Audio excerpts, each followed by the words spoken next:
Pernah tak kita terfikir mengapa Ramadan berubah setiap tahun? Ia tidak kekal dalam satu musim dan setiap tahun datang kira-kira 11 hari lebih awal.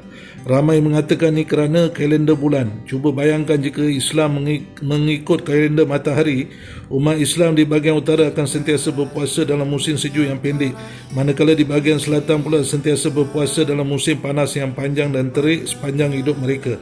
Namun Allah Subhanahu Wa Taala tidak mengikat Ramadan dengan matahari tetapi dengan bulan. Bulan bergerak melalui setiap musim dalam kitaran kira-kira 33 tahun. Ini bermakna sepanjang hidup kita akan merasai puasa dalam panas, dalam sejuk, hari panjang dan hari pendek sama seperti orang lain. Tiada sesiapa sentiasa mendapat ujian mudah dan tiada sesiapa sentiasa mendapat ujian yang berat. Ini bukan sekadar sistem kalender, inilah keadilan Allah Subhanahu Wa Taala. Bulan bergerak bukan secara kebetulan tetapi dengan ketetapan Allah Subhanahu Wa Taala yang penuh dengan rahmat.